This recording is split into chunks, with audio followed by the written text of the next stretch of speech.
Hey y'all, we are at a crossroads. In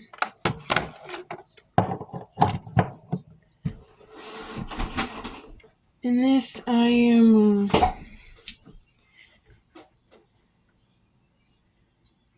welcoming the presence of Hecate and Lilith through the entirety of this, especially specifically in this video. This is huge for me. Like, I'm finally accepting a part of my healing journey that I felt was needed for so long, but mentally I just kept pushing it away because of fear, like so much fear.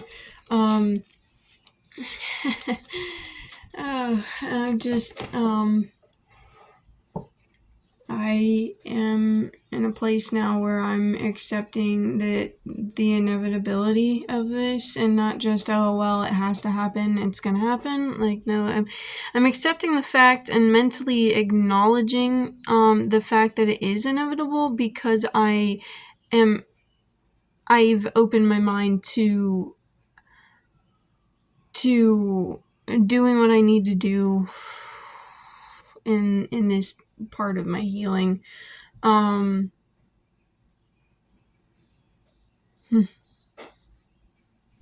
Experience magic and some drawings I've done today on my hand and arm that all of them have meaning to me, like very, very even ones that I wasn't thinking would. There were little subliminal messages I put in there for myself. Still haven't actually washed this into my skin yet. I gotta take a shower later, but this feels lighter than it has before, and I know that this is now this is the time that this is meant to happen. I'm making this whole lead up for some reason that just doesn't feel like it even needs to be right now. So I'm just gonna get started with the fact that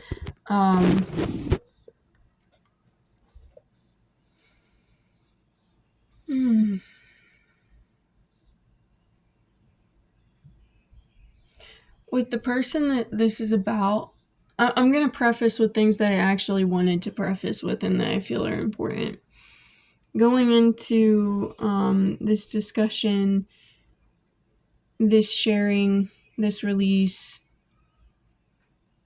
I will say that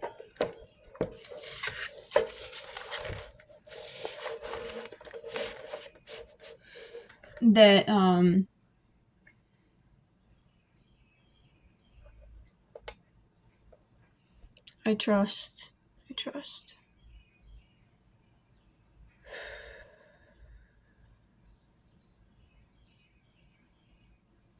I trust that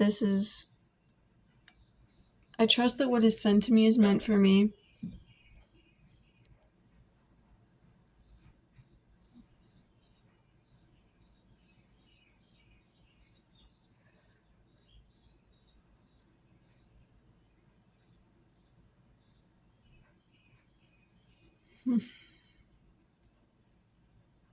Going through some things in my mind, I've just felt my third eye clear.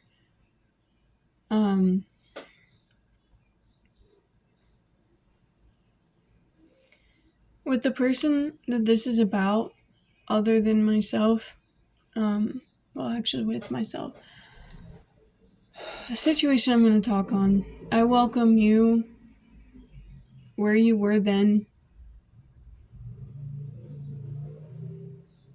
who you were then, who you are now.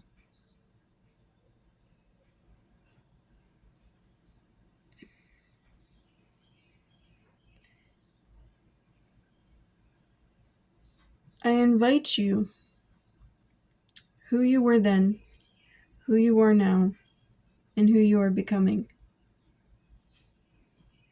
Your energy and your presence at this time. To me, I welcome who I was then, who I am now and who I am becoming. The energy and the presence here now.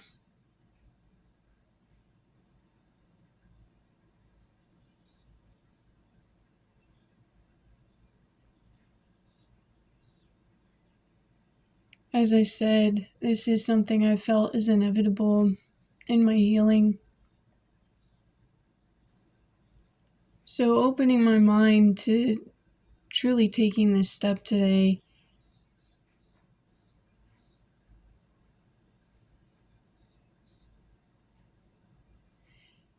it unblocked a lot because I was blocking my own healing and my journey and my flow with fear, which had other things that needed to process in the time and where I was at to be here now.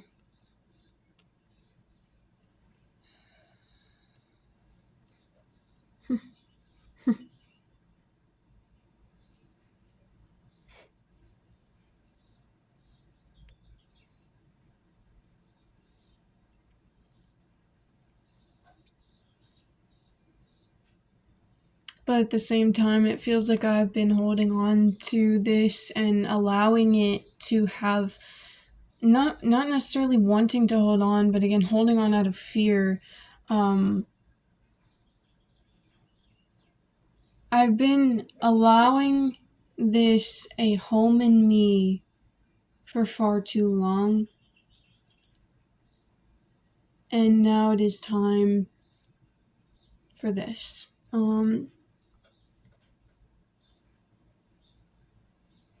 Last thing I'll preface with, aside from inviting us as we are into this, I invite everyone as they are with their similar and different situations here in this time and space, this energy.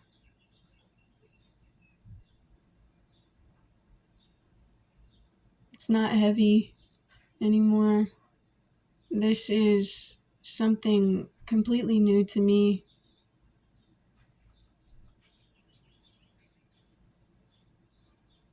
Thank you. Thank you to all the signs I've been getting. Throat chakra signs. I just got this crystal the other day. Blue one for the throat. Thank you to the catalysts that sit and act and are, just be and do in their authenticity that sends ripples out to the rest of us. Specific people in mind and general.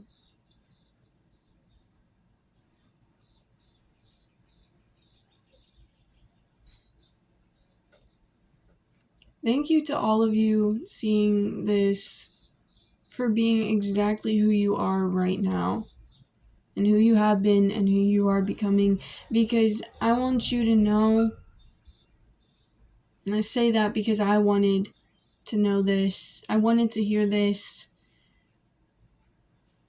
I needed to learn this with myself, to remember this with myself.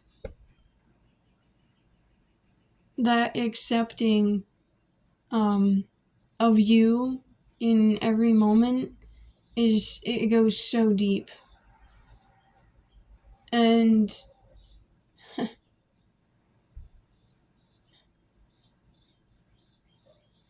what's that saying go? Like flutter like a, like, oh, fly like a, no. Something like a butterfly, sting like a bee. I just saw like a huge contractor bee or something come up to the open door.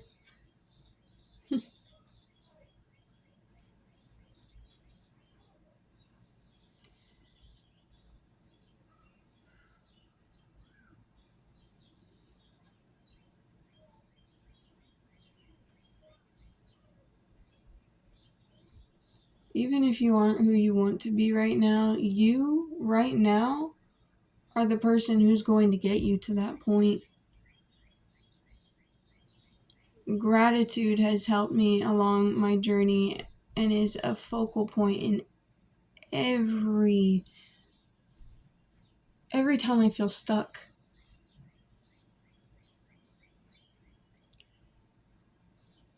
And I hear Unc talk about how it can't just be all light and love.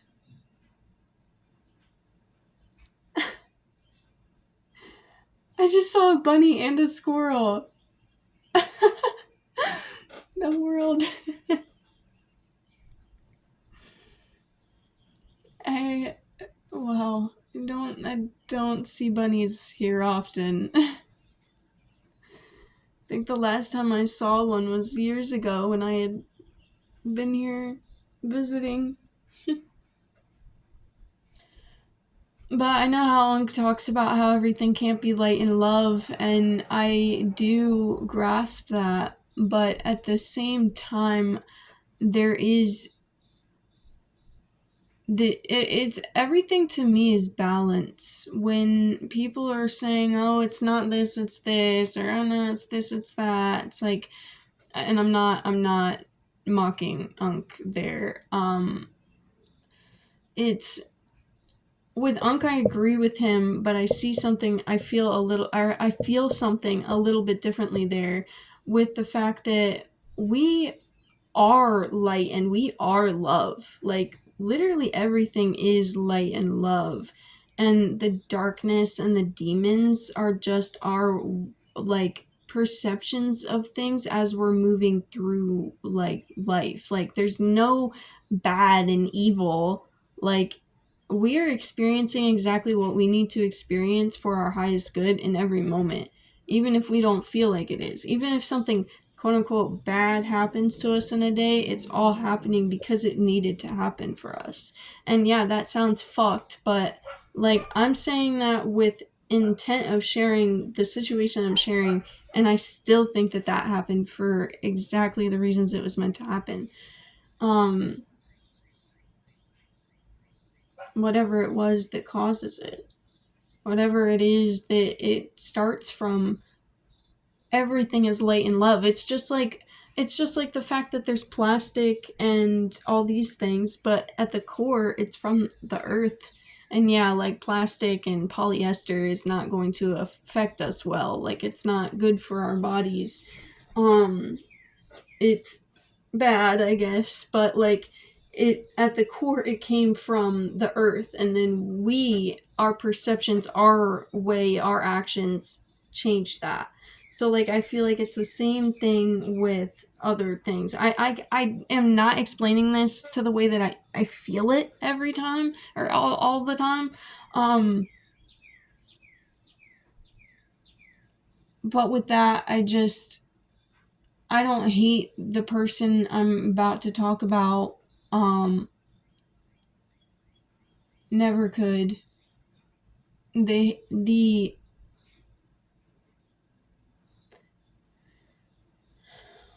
darkness and chaotic feelings that I've been dancing with for 5 years,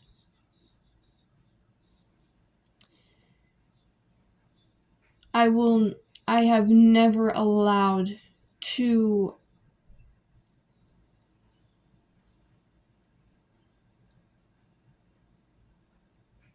put hate in my heart. I felt plenty of the pain, but I will not allow that to be hate in my heart for this person. And that's where I tie in with this love and light that I don't think other people see in the same way, is that this person, even if they didn't, I don't know where they're at now. I haven't talked to them in a while. I don't want to talk to them. But I,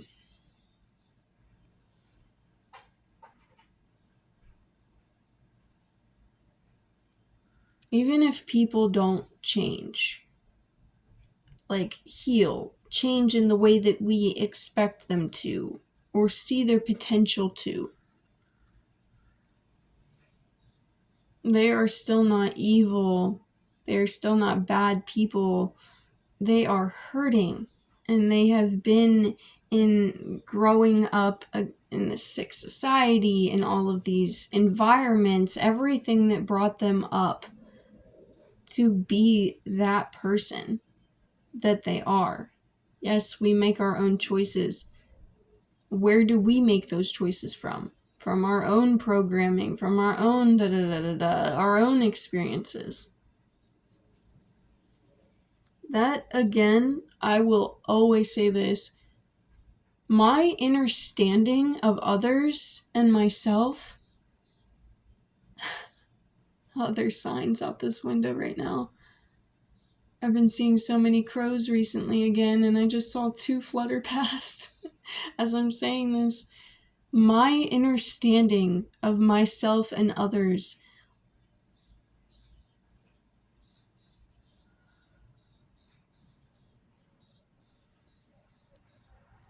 does not excuse nor justify their actions.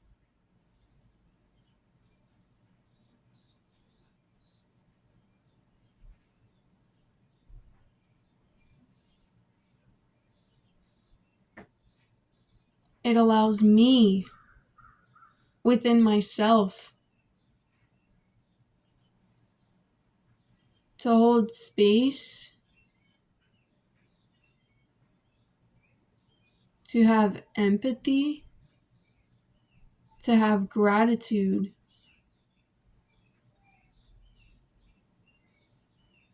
to have patience, acceptance. There's another word I'm thinking here, maybe even love, but there's something else in mind. The crow's cawing as I said love. It allows me to have the symbols I drew on myself today. I drew one on this leg, and it ended up on that leg too somehow, like a stamp. And I just realized. And the crow's calling again. 333. Shivers. Okay. It allows me to hold love.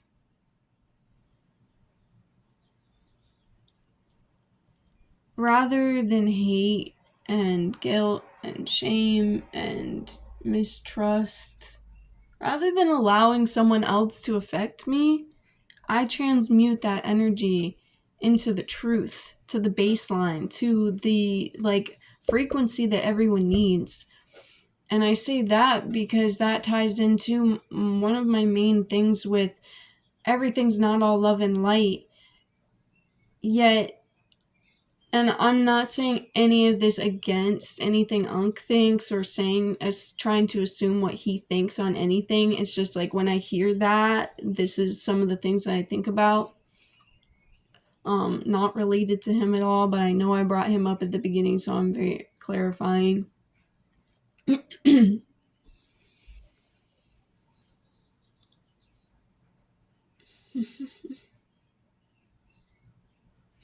I just saw a kid running outside with their dog, like skipping and hopping and everything. At the core, we are all love and light. And if someone has been hurt to the point where all they can do is hurt themselves and others, you see them desperately clawing to survive. That person doesn't need more hate and more pain thrown at them. They do not need to get beat to understand that they are hurting others. They need a fucking hug. They need to know, hey, that shit wasn't your fault. They need to know, hey, you can be safe now. Now it's up to you.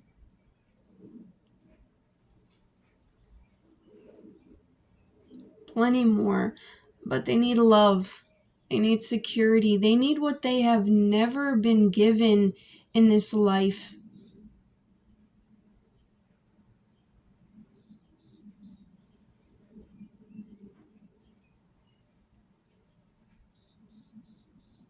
Need in order to change course, to heal, to move along a different path. But everyone has and is exactly where they need to be. What they have is what they need to have. Because some people experience this societal way of life. Some people experience it but are more open-minded. Some people get back and remember their own connections and wholeness.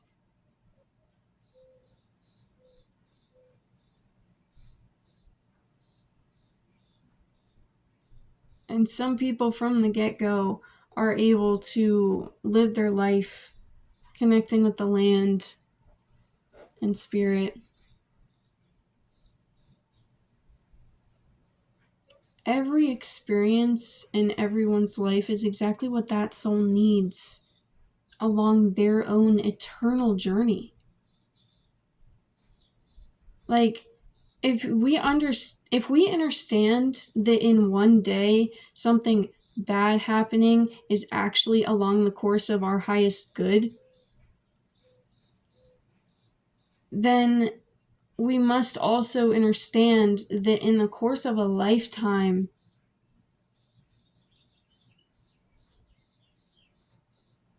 to the soul, that is just as much of a day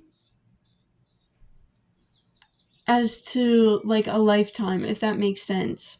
We are eternal light beings occupying the most advanced biological system on this planet, in this dimension.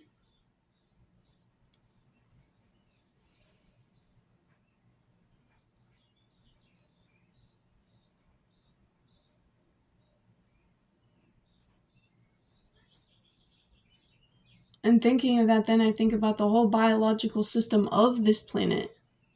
The fact that we are a part of a whole of her. And then we think with our little monkey minds that things are out to get us because we have been instilled with fear.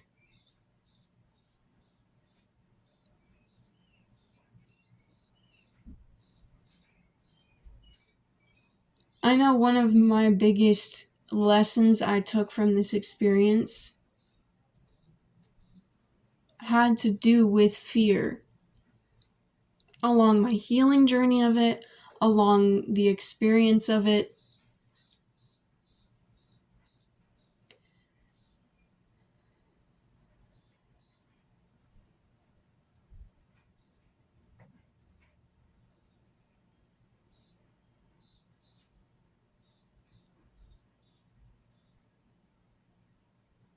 Now I want to turn the attention to the family members that have been around me for the past 5 years. My siblings, my cousins,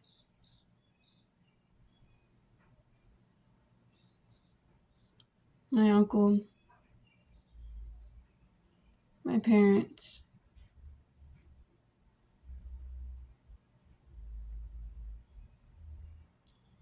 I've talked to my parents, I've talked to my uncle.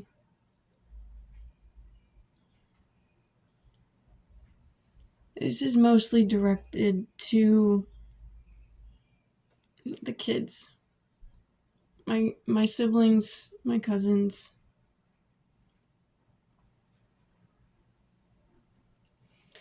I love you all. And I know I don't need to apologize for any of my life and my experiences. And I know that everything has happened in my life for my personal experiences, reasons. Everything in my highest good. Everything in its time. Because time, and that's another thing with the day and the year and the lifetime, like, time is a construct, again, made by our monkey minds. Not by the eternal soul occupying this advanced biological system.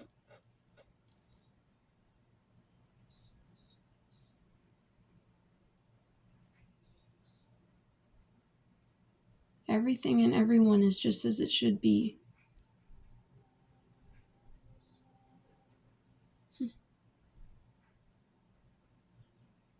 Different parts of a whole, balanced.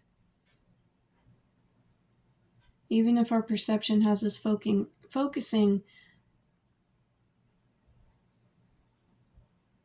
on something so intensely that it makes it look bigger than the rest.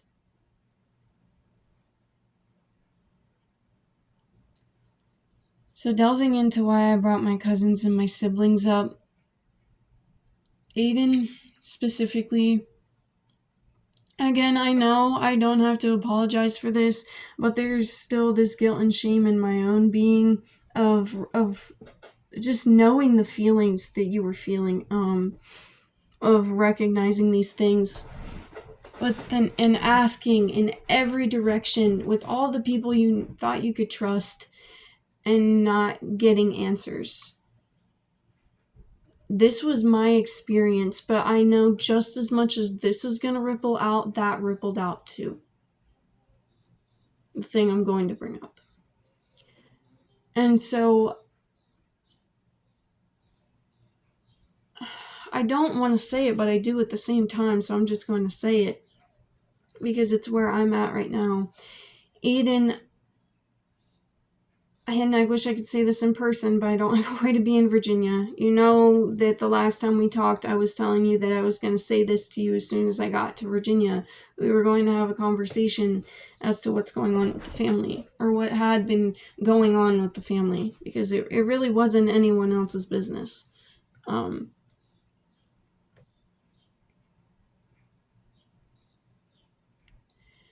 Aiden,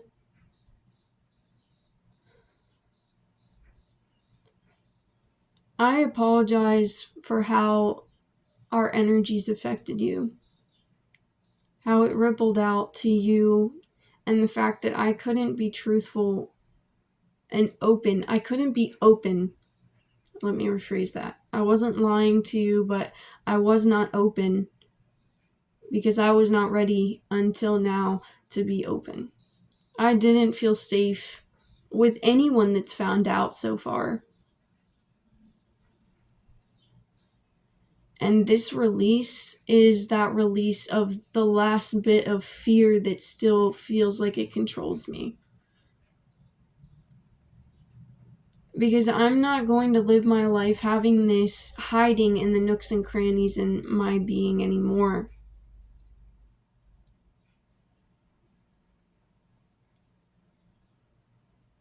Silently chokeholding me with fear of how anyone else is going to react at the slightest thought or questioning that someone else could know.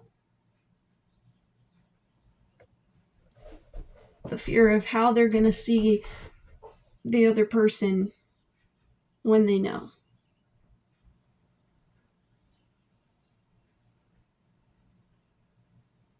This is my time. And this is your answer.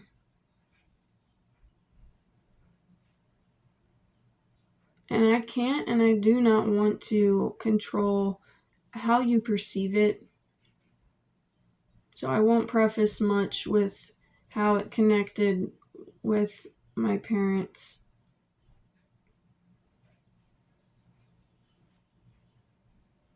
Actually, I won't speak on that at all. It's nonsensical, and it was used as an attack by someone who's hurting, because they don't know how else to interact other than with the pain, because that is what they've carried and what they've received their entire lives.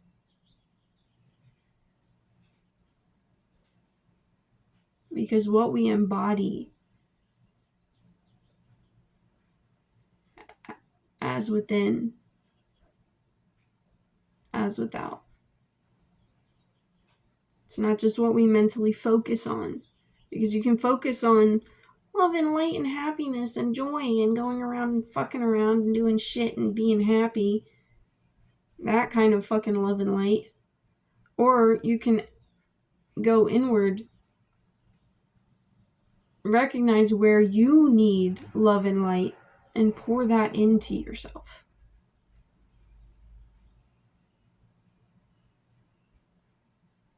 Focusing on love and light in that way, while acknowledging and accepting the balance of everything that is inside you.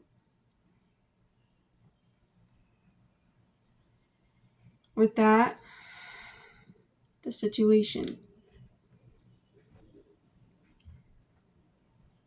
As I said 5 years ago, it's some day early in May now.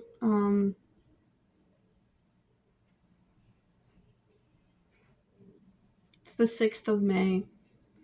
I'm going on a trip tomorrow. I'm leaving early in the morning for my first flight in general and flight out of the country. Going with the aunt and uncle I'm staying with right now.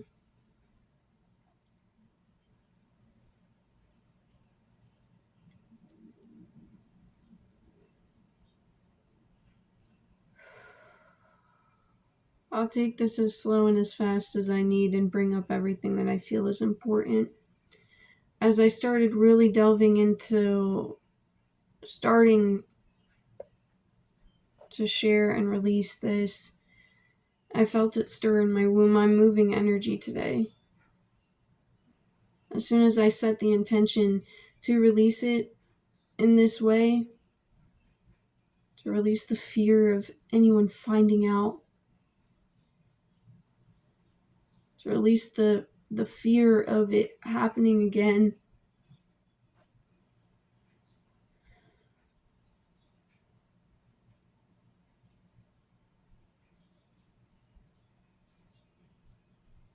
One of the biggest places I've been feeling it is my womb.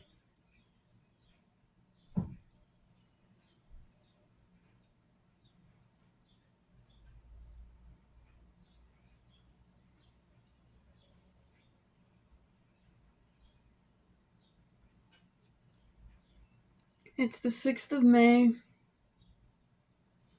My 21st birthday is in 4 days.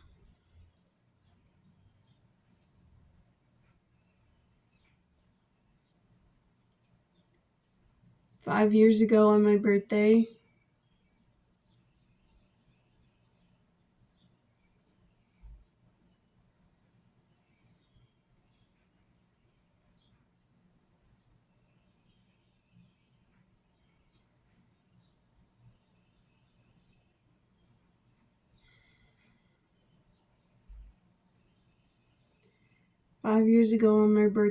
I was touched by a family member.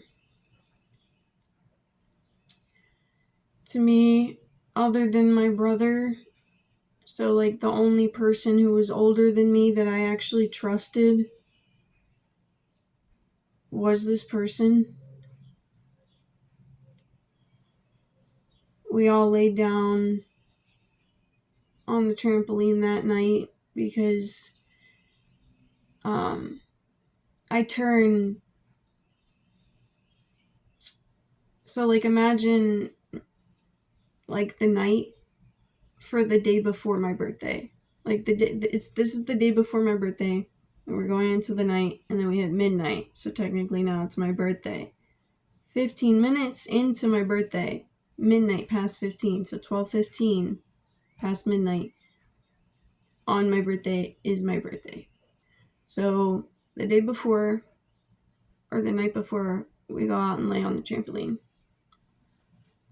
It was a school night, but my dad let it happen because it was my birthday, and it was like the one little thing. Instead of staying up, we could all do something fun overnight and sleep outside. So we got all our blankets. Emma, Tag, they laid down on the trampoline.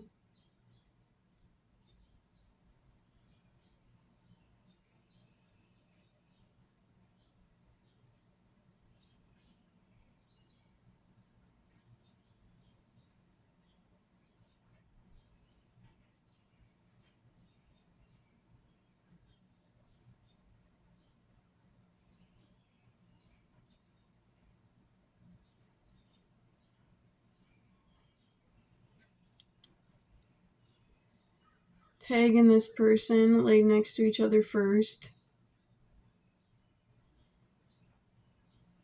His, at the time, like, healthiest male figure, you know, because our dad was just a mad drunk at the time. And outside of that, not any better. Worse than what y'all have seen when we're all together. Even what Aiden saw over Thanksgiving this year.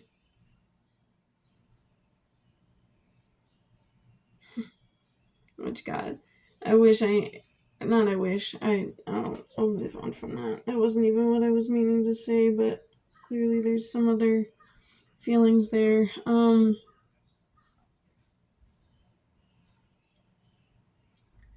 Tag's only, like, healthier male figure. So he wanted to lay with him, hang out with him. And then Emma was already, like, passed out by the time we got out there. She was really young at the time. 5 years ago. She's 11 now. She would have been... Yeah. She would have been, 6.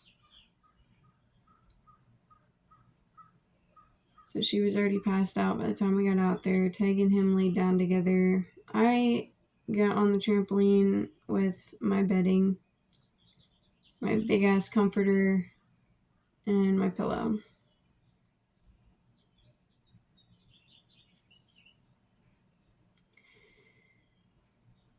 And I got a weird vibe when he started saying this, but he was saying he wanted to, just, like, get a head rub from me as usual.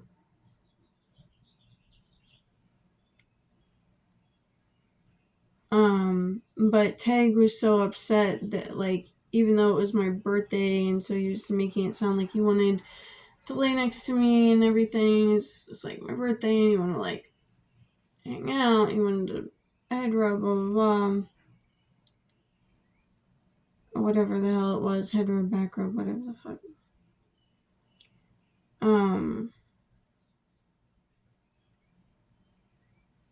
Tag was, like, upset to the point of, like, crying at the time.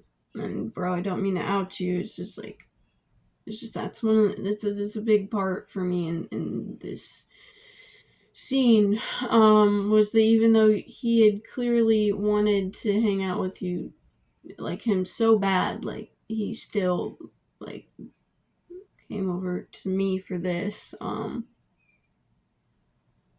No prior intent, but I already had, like, this weird vibe from the energy.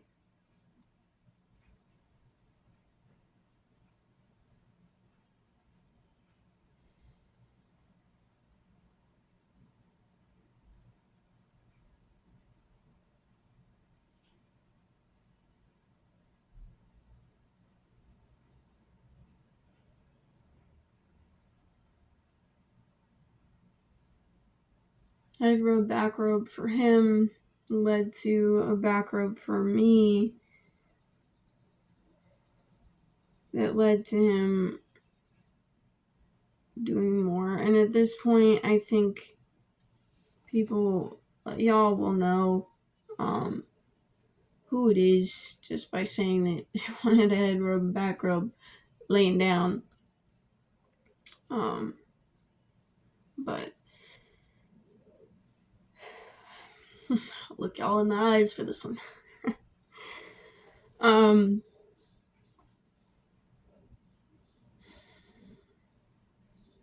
Gosh, it's like, it's so hard to actually, like, just, like, even though I think you guys would know, like, it's just so hard to clarify it and, like, say it. Like, the throat chakra, like, immediately feels like it's closing up right now. Like, my throat, like, it literally feels like it's seizing, like it's fucking tightening right now.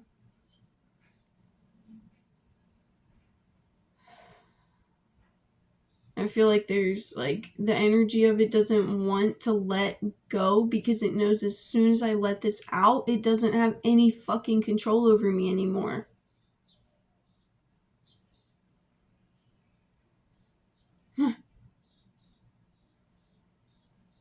So I could say similarly about the person.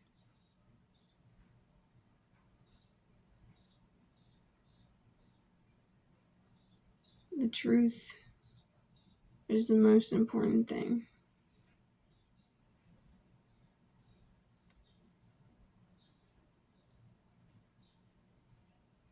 Brandon was the one that laid down with me on the trampoline that night of my 16th birthday.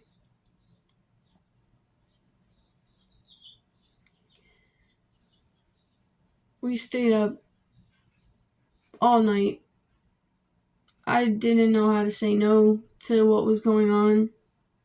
I didn't even know what to think or feel about what was going on. But if you saw Unk's video, one of his most recent ones, it was from, I think he uploaded it the 5th of May.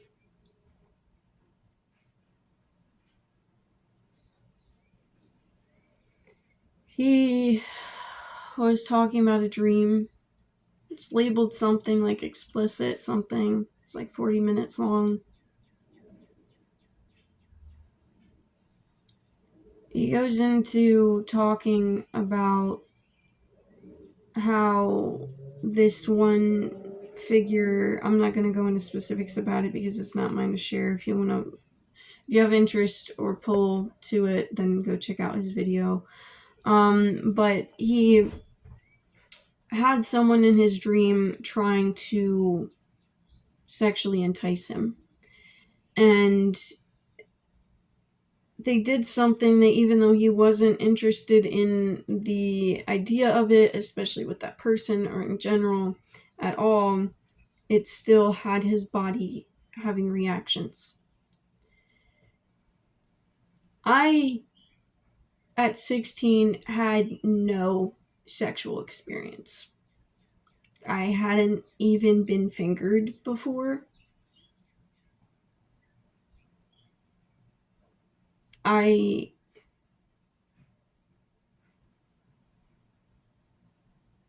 hadn't been seen naked.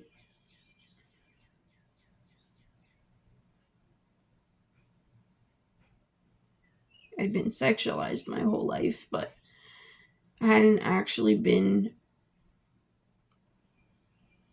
touched.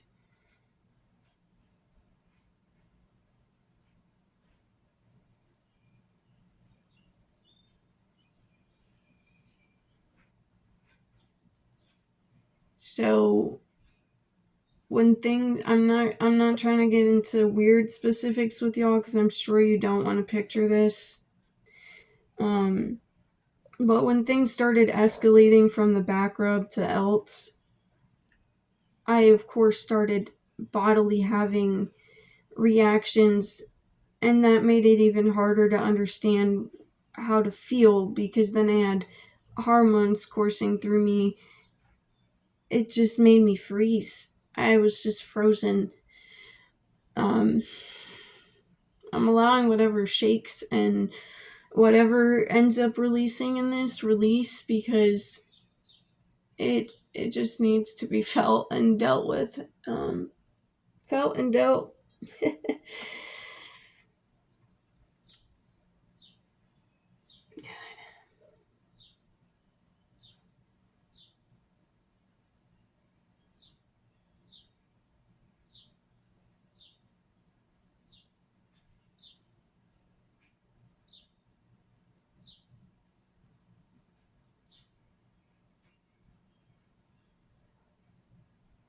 I had masturbated before.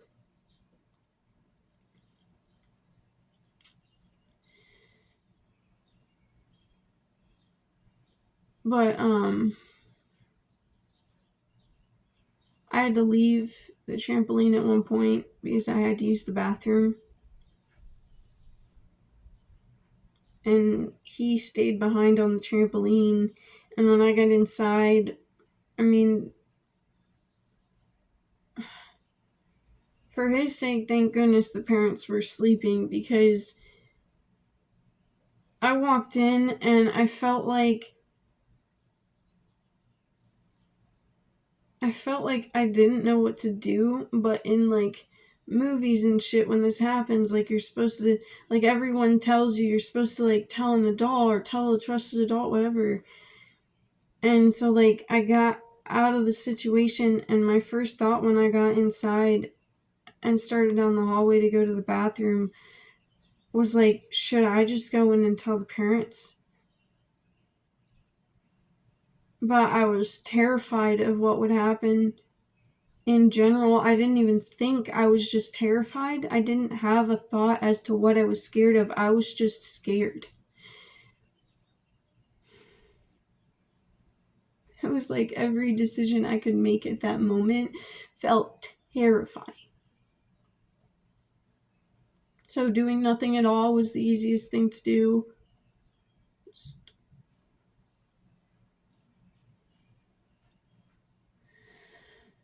So when I got into the bathroom, I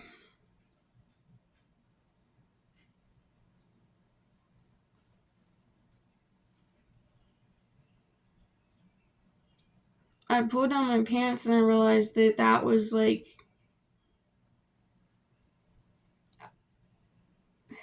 I had never been that wet before.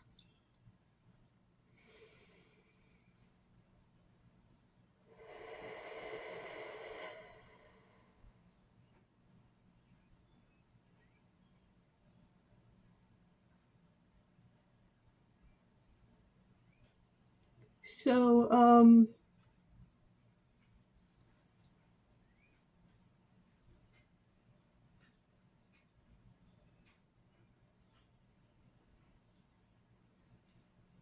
I get out and I'm thinking about, what if I just lay down in my bed? What if I just lay down in the living room?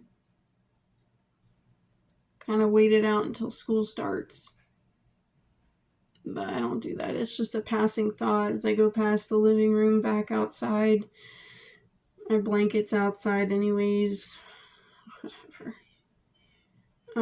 So I go back on the trampoline and I lay down. And more things happen.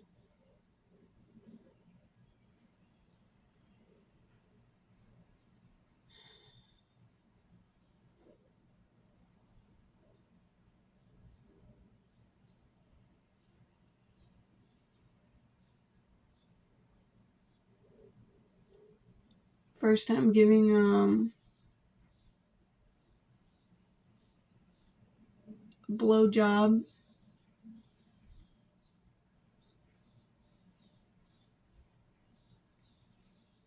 Because after he was done touching me, he put my hand on to him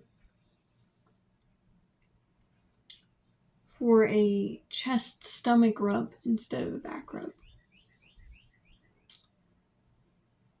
And kept kind of like pushing the hand down.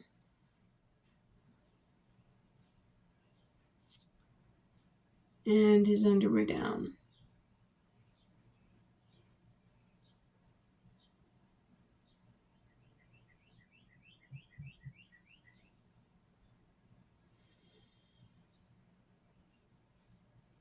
Still feels like I'm stoning myself. Like I have to be rough inside to be able to talk about it, because otherwise I'm just gonna break. It's like, this is my safe space. I'm okay to feel whatever I felt about it. Because this is for me.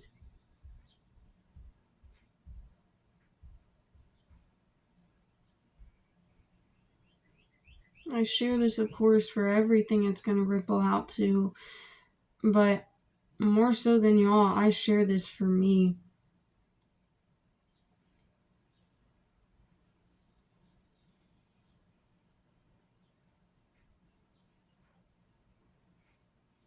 So pushing my hand turns to pushing my head. And I'm under my childhood comforter. Giving my cousin my first blowjob. The person I trusted the most. I say all that because it really,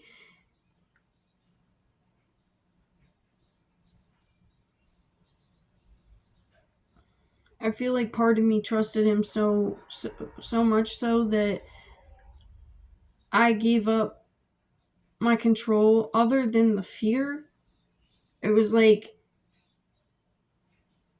I'll just let him make the decision as to what's gonna go on, what's gonna happen. I did that for years. Way too fucking long.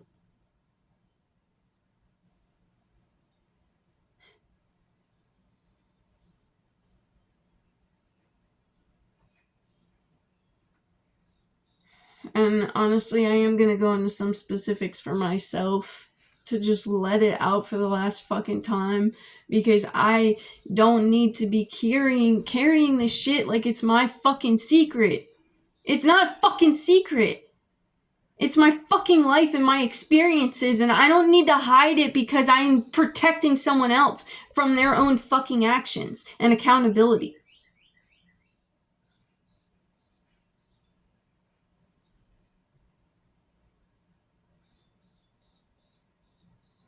I don't need to live with feeling like I'm blamed for every part of my pain in that situation. Out of everything. And I am so 100% serious of this. I am not being dramatic. This is something I have processed with myself to the point of recognizing this time and time again. Out of everything in my life that I've experienced, everything with my parents and else, this is the most terrifying experience and situation, especially ongoing, that I have ever experienced. I was always someone who I didn't want to have sex or do anything of that kind, kissing, anything with someone without love. I was never into just like fucking and fucking around. Funny fucking enough, Brandon was the one who warned me when I was in middle school and he still lived with us. When he was graduating in Springford, he warned me about fuckboys in high school and to not trust them. And the irony of that situation that I've silently been living with, the fact that he warned me about that, and yet he was the person that ended up being the fuckboy that fucked with me in high school.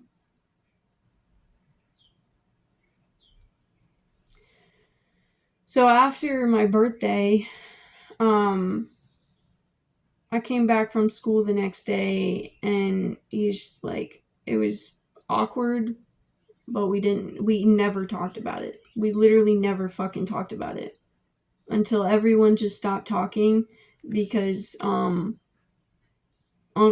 took it upon himself to actually focus on himself, and then everyone else took it personally. Everyone else being the adults in the family, obviously. I hope that's obvious. Took it personally. He was taking care of himself, and then we all just never we didn't hang out again.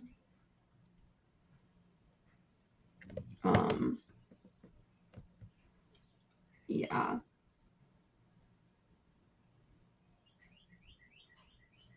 But before that, there were more times that we did hang out before that split off happened.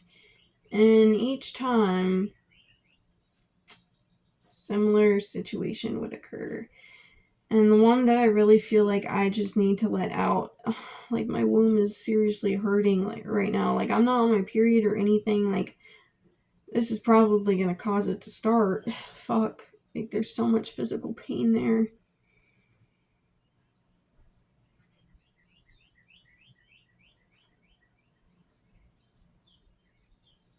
And no, not because of remembering what happened, like as if that hurt in the moment hurt my womb, but no, the energy, like that is where all this fucking shit has been sitting in me and hiding. Plenty of other places too, in little crevices, but My fucking womb holds heavy shit in this situation. Now, this one I think is so big that it's making me feel nauseous right now. Like the moving of the energy of it coming out, like the pain, the nausea. I'm remembering just send love to myself right now and continue my truth, my authenticity.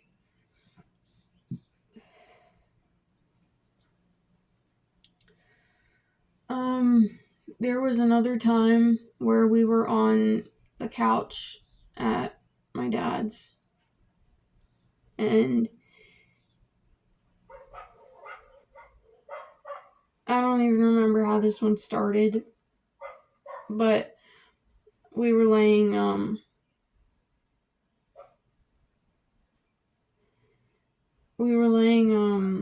under the window that goes to the front yard in the back corner. Like basically, like if you remember where there was a projector wall, the TV wall, the front door, and then the kitchen door. We were back corner laying on this part of the couch that was under that window. And then there was like the other window here and the TV that way. So we were in this corner. But mind you, after that, the whole time I was living with my dad after that, I could not go on the trampoline or sit on this fucking part of the couch. Or not just the part of the couch, but the space. Like, I didn't want to look out that window again or see things from the perspective that I saw things in that moment, because it scared me so much. Like I said, I never wanted to do these things with someone without, like, intention behind it. Along with never having experienced any of it, and that being like the most vulnerable thing for at least a woman, like to be completely just stripped and vulnerable in that state.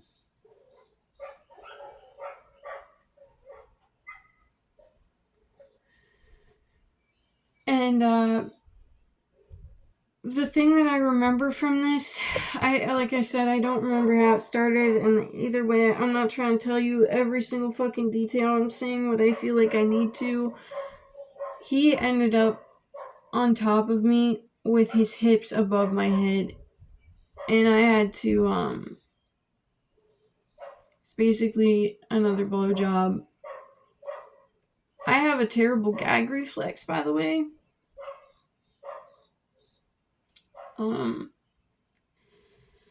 But he was pounding into my mouth and throat, and I tried to push him off, and he didn't even have a reaction to that. Like, I was full force trying to push him off. Like, I don't care what he says now, because he didn't remember the shit when I fucking told him about it when we did finally talk. Yes, that still pissed me off. Because it's not just that you didn't remember that. It's the fact that after that and shit continued, you still didn't ever fucking remember any of the shit that you fucking did. But I'd live with it haunting me every fucking day, and you did it like it didn't fucking matter to you. Like it was fucking nothing.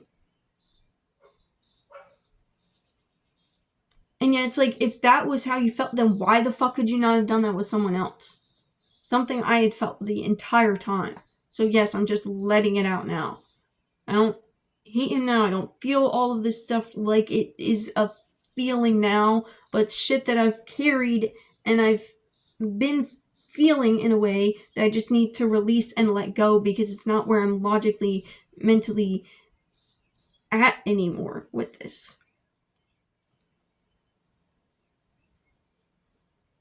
But I was literally crying underneath of him then. Because of the gagging, because I was terrified. I literally couldn't fucking breathe. I couldn't fucking breathe. I was basically having a panic attack.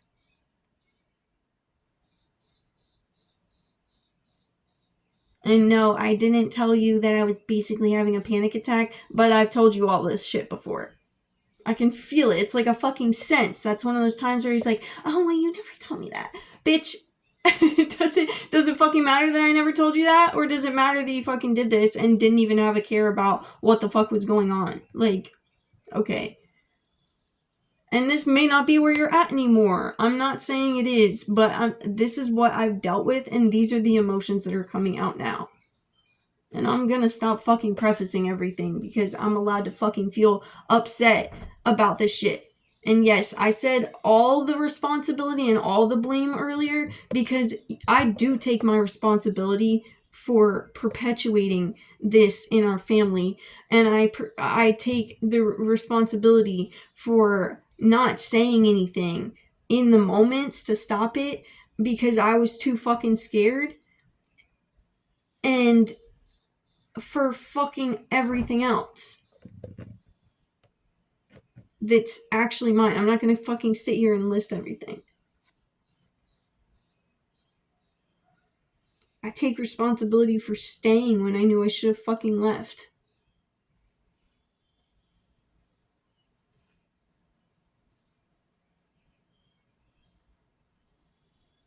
But it hurt for a while when we finally talked, and it felt like, and it not just felt like, it was literally you were trying to blame me for so long, like it was my fault that this shit happened.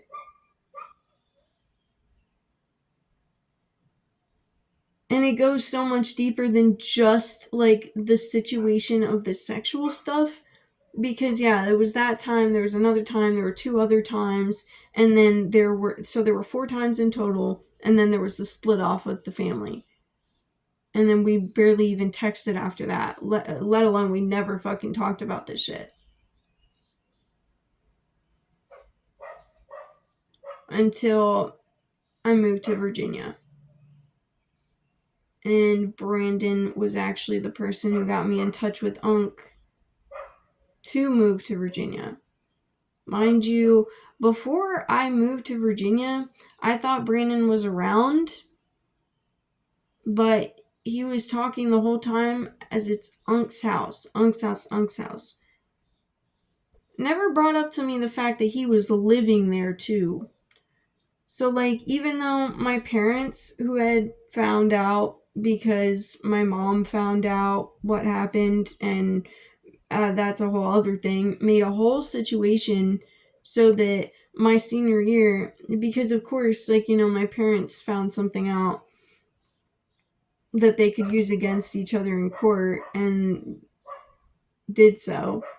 But, you know, my dad called me a whore in court because of this.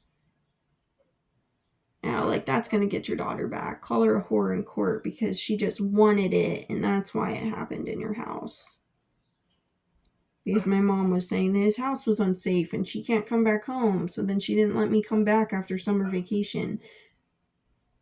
Didn't go to school for months, and then finally got emergency put into tag school in New York. Still wasn't allowed to see my siblings, my dad, my stepmom, at all. Nope, wasn't even allowed to go visit. I had to start seeing a therapist. Oh boy, and when my mom found out, I had to talk to the military police because we lived on base.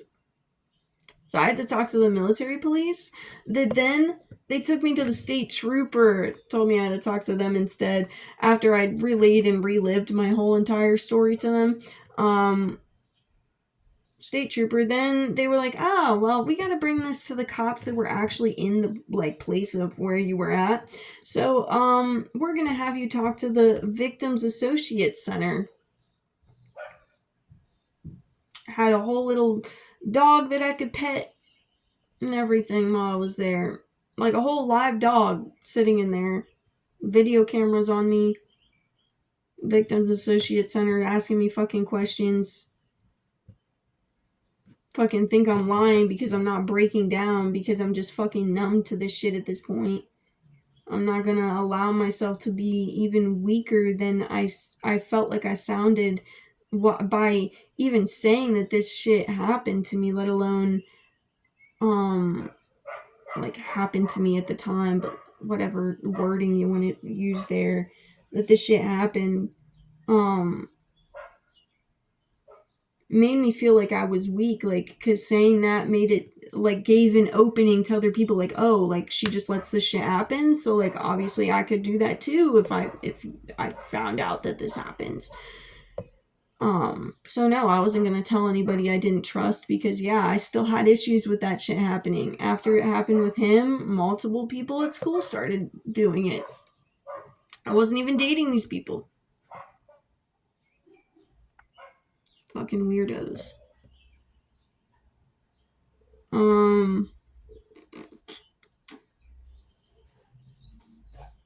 So yeah, the Victims Associates Center didn't really believe me, but they still sent the recording of the video of me saying everything to the cops in PA, and then I still had to tell them everything too once they came up to New York. And then they brought it down to the people in PA. Never got back to me. Apparently they did fuck all. Oh, but I did find out while I was living with my dad, I'm pretty sure he told me that he had actually told them that I just didn't want anything to happen.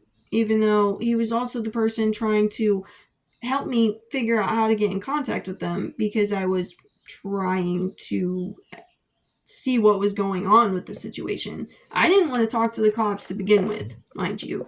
I didn't even want anyone to fucking know. Like I said, it's 5 fucking years later, and I'm just now telling y'all because I don't want anyone to see him differently, but it's just the fucking truth. It's just a situation that happened. It's not my fucking secret to hold. Like, this is my fucking life. I don't need to hide my life away because, oh no, someone else is gonna take some heat or some shit. Like, I don't even know how to word that. Like, I just don't need to live my life in fear for someone else. Let alone in fear for me, but like, you know.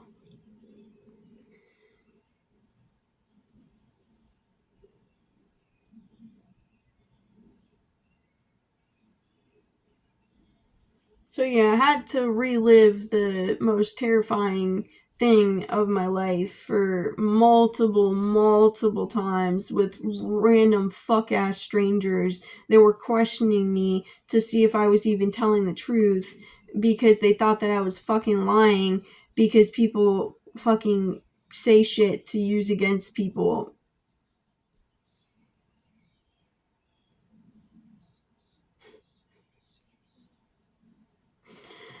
Oh yeah, and then the craziest thing about that, even though my dad told me that at the time when he figured out, he told me that Brandon doesn't need to be Brandon doesn't need like the cops brought into the situation. He just needs like a talking to. He just needs like love. He just like understanding. You know, like needs someone to help him figure shit out. Cool. I'm a whore. He just needs some love. Cool. Great things to hear from your dad when he somehow happens to figure out about the scariest thing in your life. But he says that then. But then when I say that I'm moving in with him, he's like, oh my god, you're gonna move in with him? Oh my god. Or not move in with him. You're gonna move down to Virginia and you're gonna be close to him? That's such a bad idea. Da, da, da, da. You're gonna be like, you shouldn't want to be near him again. I was like, I'm not living with him. I don't have to see him all the time. And when I do, I'll be smart about it. Little did I know I'd be moving in with him. But it also wasn't something I was worried about, because at the time I was like, you know what? Like, we can figure shit out. Clearly my parents aren't gonna fucking change. we had like one call, Brandon and I, before I had moved to Virginia. Before we were like texting. It was while he was like on his way back from his road trip. The one night we were on call overnight. And I brought a little bit of it up, and I was just like, bro, like, we need to talk about this kind of thing. And I want to do this in person whenever we can. And that's pretty much all we fucking said. So, Jesus.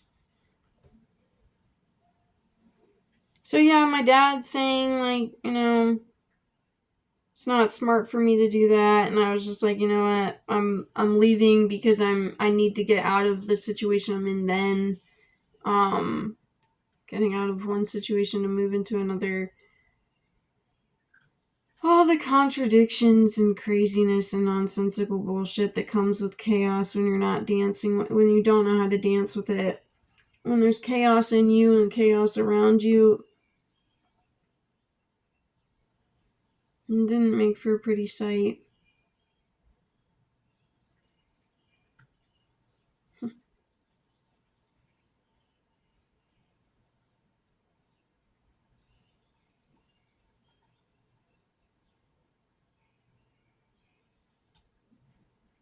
I'm surprised Sammy hasn't said anything to anyone either. I mean, like, not surprised at the same time, because I know she's got my back, but, I mean, and of course her brother's, like, brother and favorite cousin, but, just kidding. But, when Unc, came, Brandon thought it wouldn't be. Brandon and I were both thinking that it wouldn't be a good idea, but the only reason that he didn't end up coming was because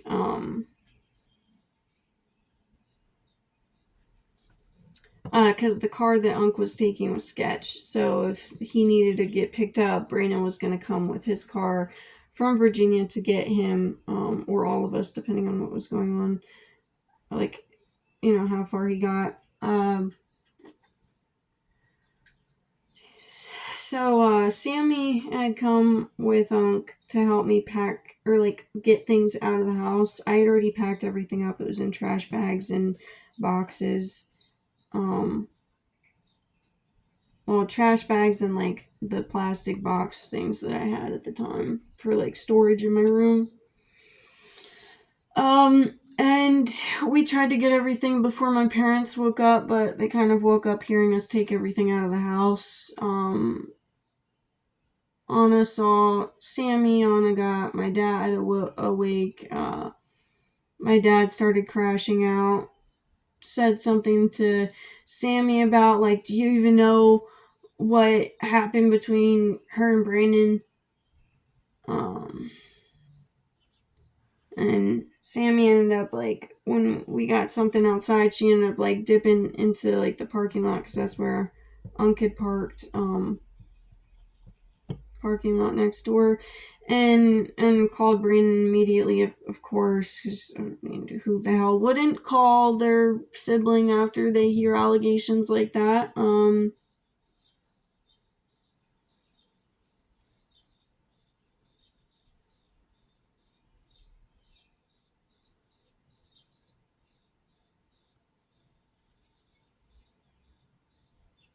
I didn't even know how to think of it, so I'm sorry, Sammy, that I didn't really know how to talk to you about it at the time. I'm not sorry as if I feel like I should have been better, but I just, like, because I accept and acknowledge where I was at, but I just, like, I don't know, sorry's the phrase that you put to things, so, yeah. I just, like, I acknowledged that I wasn't great explaining anything or going into anything. I didn't really want to. I also didn't know how to think about it or feel about it. I hadn't even talked to Brandon before I talked to you. It's fucking great.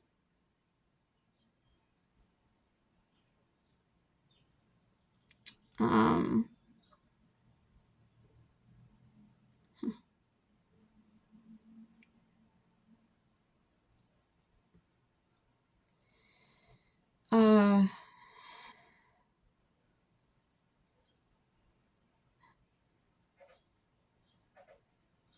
It's like somehow I knew that the night that we would end up talking about it was going to be the night that shit happened or started again.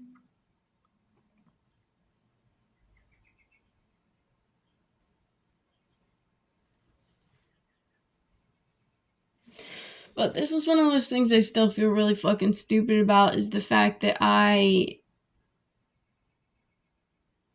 asked for it at that point, because I still didn't know how to feel about shit. And I figuring out that he's living with us, that I needed to keep myself safe by being the one that started it. Um,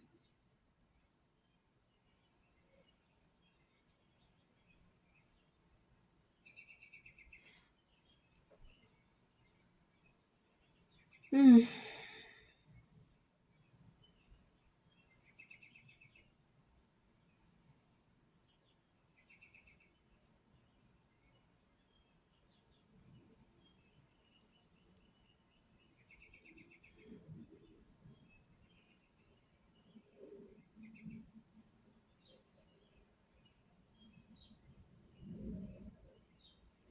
It's stupid, nonsensical. It came from fear. That's all I can say. Like, I understand why I did it, because I was fucking terrified and I was so fucking confused and so lost in myself.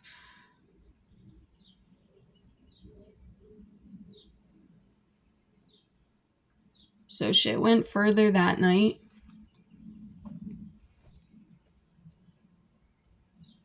And then happened like every once in a while after that, and then happened like every day for like a year.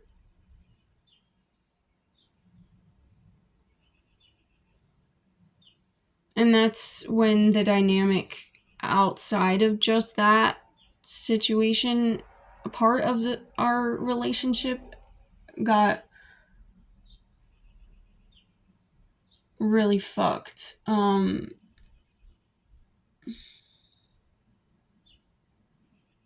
We were just heavily trauma bonded. Uh, and addicted to the stress.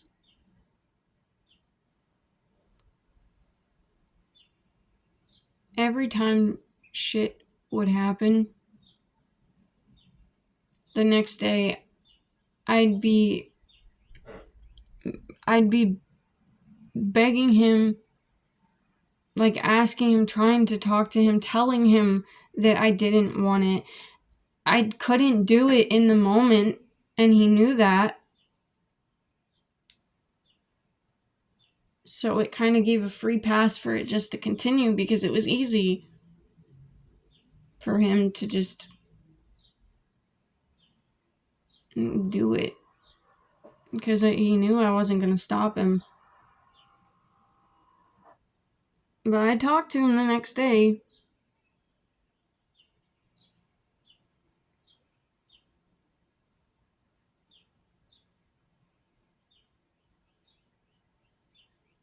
I'd suggest other things that we could do, other ways that I could be there for him.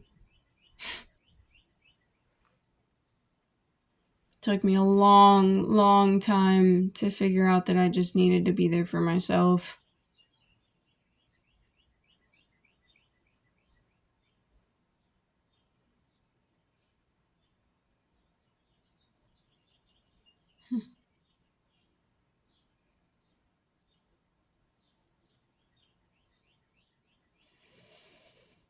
I had even,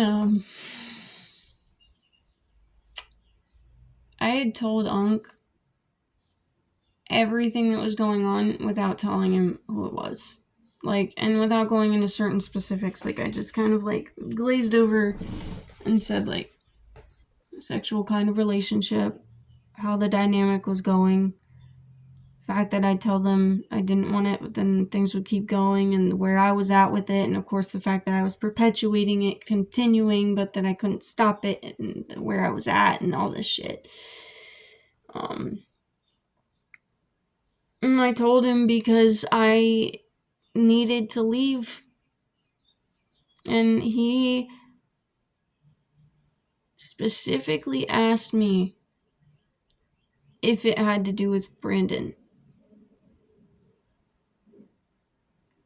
I couldn't tell him that shit was continuing, so I said no. And he said, if it's not someone in the house, then why would you need to leave? So I stayed.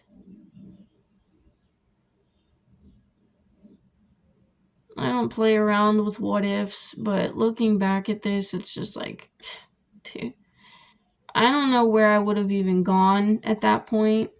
And I know that everything's happened the way it has because I ended up at my parents' when I was ready to be at my parents' again for my own healing, my own journey, and everything that rippled out with them. But God, if I had just gotten out of that situation, then I can't even imagine how much shit I would not have to be processing anymore. But again, I'm not saying that because I wish I did or whatever. I'm grateful again for everything that's happened the way it's happened. Well, other than that one time, I want to clarify this. Other than that one time that I asked when I first moved in, when we were talking about it again, or talking about it for the first time. So I was like, like, if you want, like,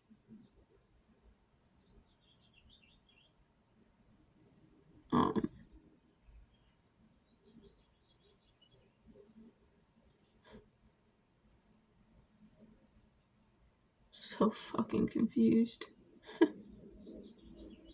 So fucking hurt.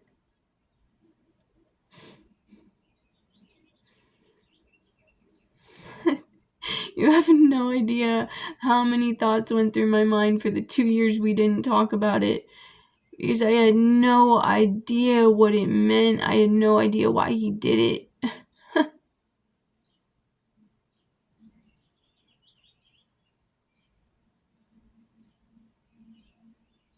So fucking confused. Even after we talked about it, I was confused. He didn't even remember most of the fucking times that it happened. And the fact he basically just remembered that shit happened. He didn't even remember specifics of the times that he did quote unquote remember.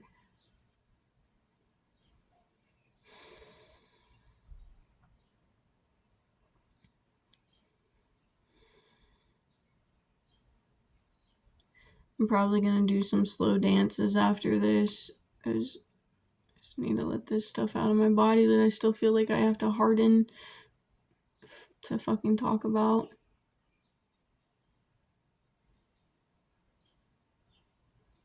Other than that was the only time I asked.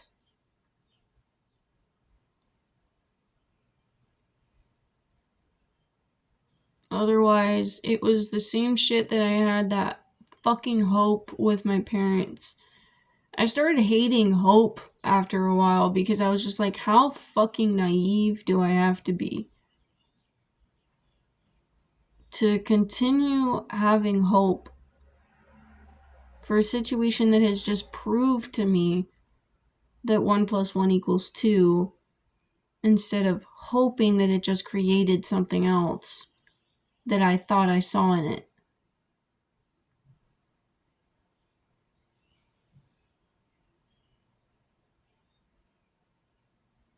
I thought we had a healthy relationship, and this situation brought to light a lot of demons, for lack of a better word, in our own lives and in our relationship.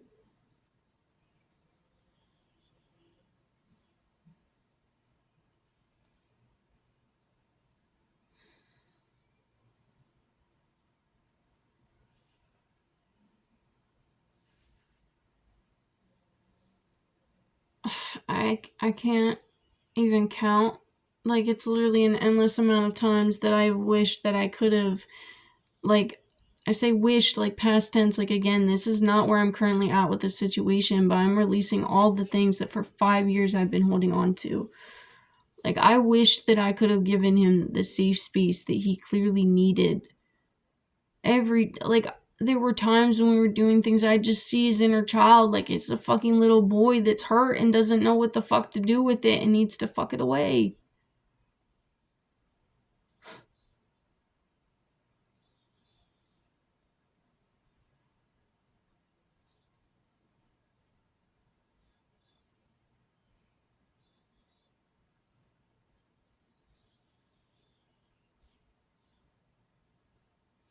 Aiden, if you're willing, I want to call you because there are some specific times that have something to do with you that I'd like the opportunity to talk with you about if you're willing. And honestly, you don't have to say anything at all. It's just more sharing on my part.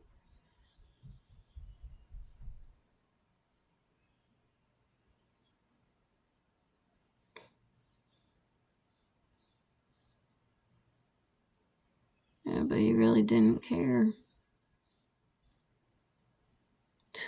That was one of the big things, is that, like, that fucking hurt, like, and confused me even more, was when I was living there and it started happening all the fucking time. And I would tell him, like, straight up, like, how I wanted to, like, not be doing this, asking him to stop, all this shit. And then he'd say that he loved me,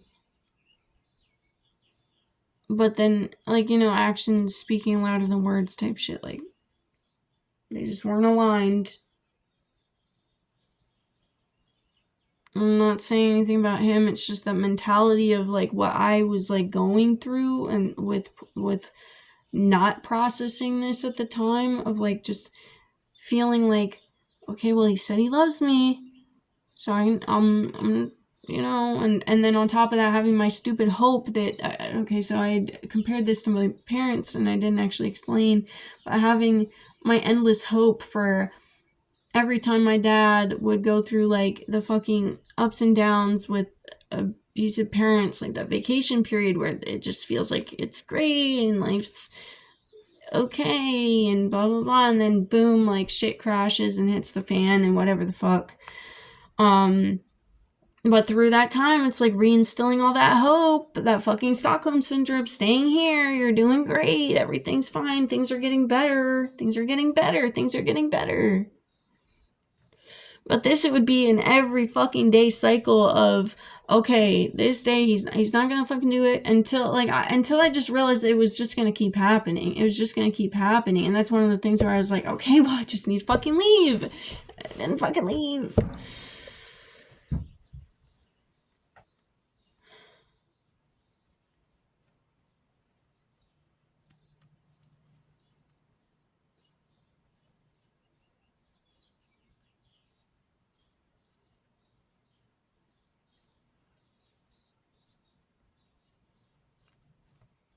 But yeah, something he'd want me to talk about, but something that also just leads into more of the dynamic for me, is the fact that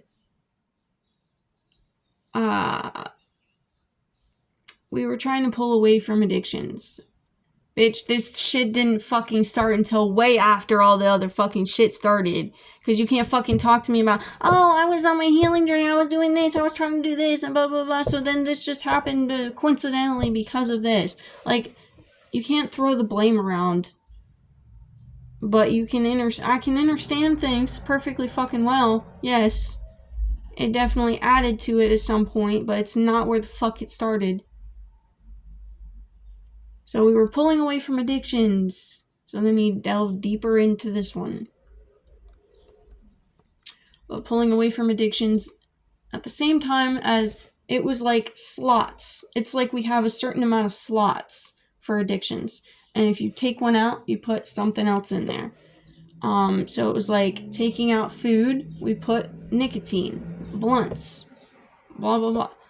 Oh yeah, now I'm definitely not going to be able to share this with anyone else. Although, until I'm 21. So hey, I guess over my vacation time, this is just for the cousins and the siblings, and then we'll see about after I'm 21 and I come back, because then yeah.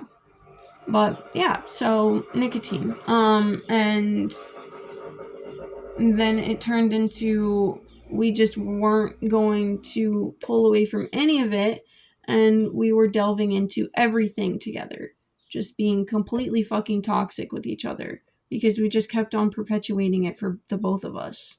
And I will completely and utterly admit to all of that for all of it. Within the sexual shit, I perpetuated things. I didn't fucking stop it, even though of course I tried to in the ways that I could in the time that, at the time of where I was at, I tried to do that. Which he can say he tried to do that too, but fuck. I don't fucking know. But yeah, so then we just started fucking getting food all the time and the nicotine all the time.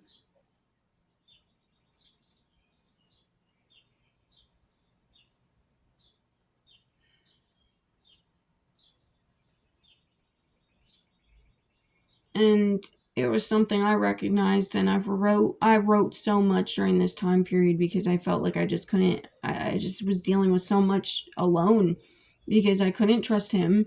And even though I would tell him certain things, it was like it didn't fucking get through his head. And I couldn't tell anyone else. And even talk to Tag about this stuff, and that says a fucking lot. Um,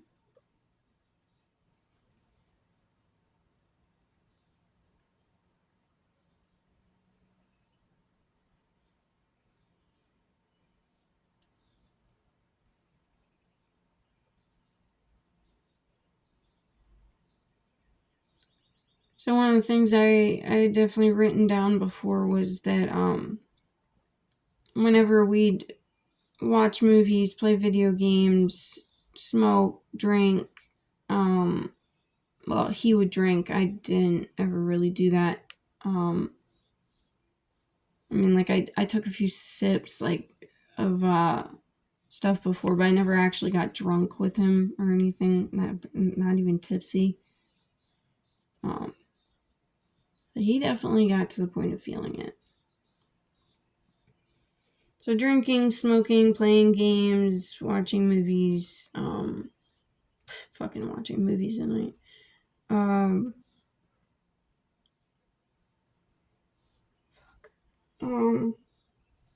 especially eating cooked food.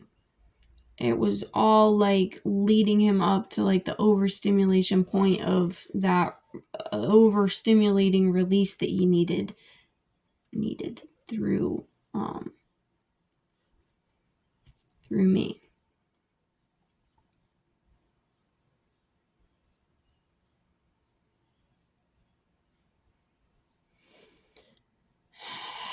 And something else I don't think I've really voiced with anyone other than, of course, talking to him endless times, is that most of the things would start out with head rub, back rub, stomach rub, fucking arm hand massage, back massage, stomach rub, leg massage, literally anything. Just him asking me to touch him. But my hands are normally fucking cold unless I'm moving energy. So, like, if I'm in a meditation, I'm holding crystals, I'm touching someone, touching myself. When I'm touching someone else, I always have the intent of love and healing. And especially with him, with what I knew he was dealing with and the journey that he was on, or talking on, I always went into it with the intent of relaxing him, helping him with his stress, love, everything like that. whatever he needed in the moment, and I'd massage and touch him, and my hands would almost immediately be like so warm. Because I was moving a lot of energy. And I think that's another thing, like that's why I bring this up, because I feel like it's another thing that added into him wanting that release in that type of way, because he's so used to getting that release, especially within a situation where he's already being touched by a female.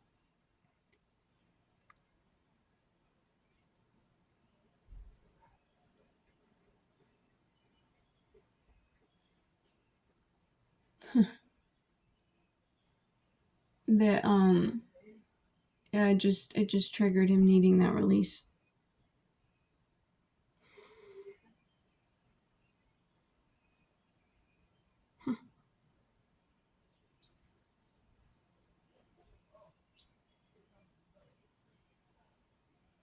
Still feel like a little girl. Like, when I have thought about this shit,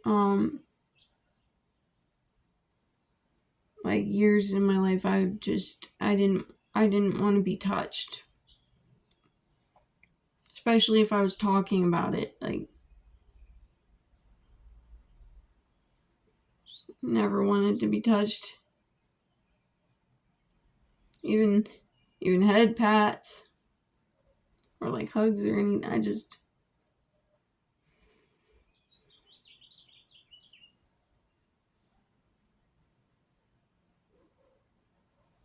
because I was already reliving the worst touches of my life. I did not want the physical representation or reminder of any skin to skin contact. There were times where I literally just wish I could have floated in the air, because I hated my legs touching, my leg touching my other part of the fucking leg that it's on. I couldn't put my arms down. I couldn't just like sit down or stand without being like, oh my god, I just don't want anything touching anything at all.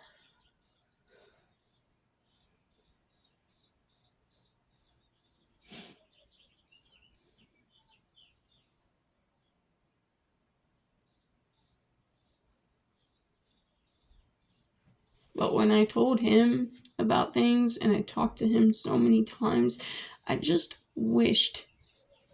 I wished so fucking hard that there was a time that he was just gonna fucking hold me, to actually give enough of a fuck about how I was feeling in that situation to try to comfort me and give me some real fucking love, instead of just being like, oh yeah, like this shit just like, it fucking like, it's just it is what it is. I don't even fucking remember, blah blah blah blah. Like, no, no. But the thing is, then I like, on top of wanting that so bad, just wanting that safe space from the person that like was like the person I trusted the most, outside of myself, probably more so than myself at that point, which was another unhealthy fucking trauma bonding part of it. Like, I was unhealthily attached to him.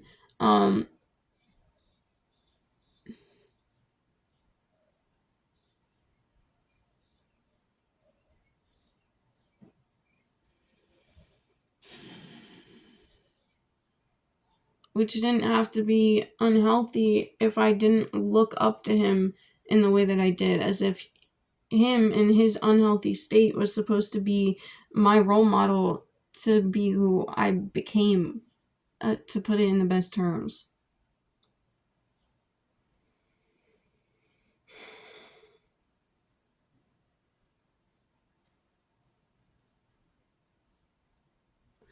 Um,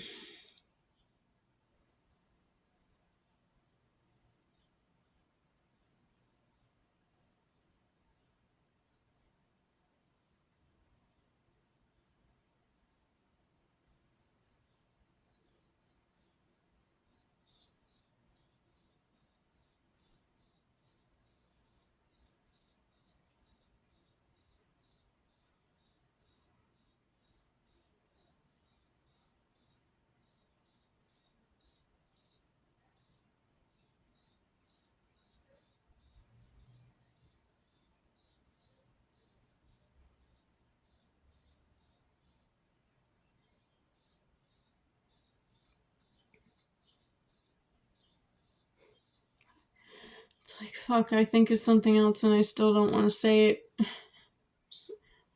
Kind of just want to clam up now. But now I'm gonna make sure I dance after this a little bit.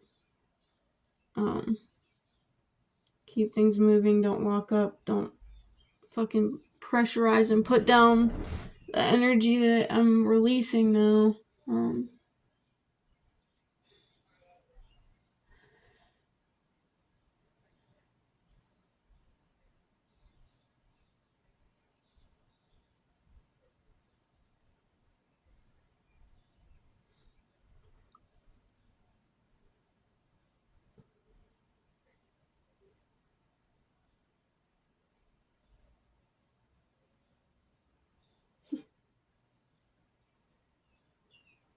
The fact that I would get so fucking disrespected for no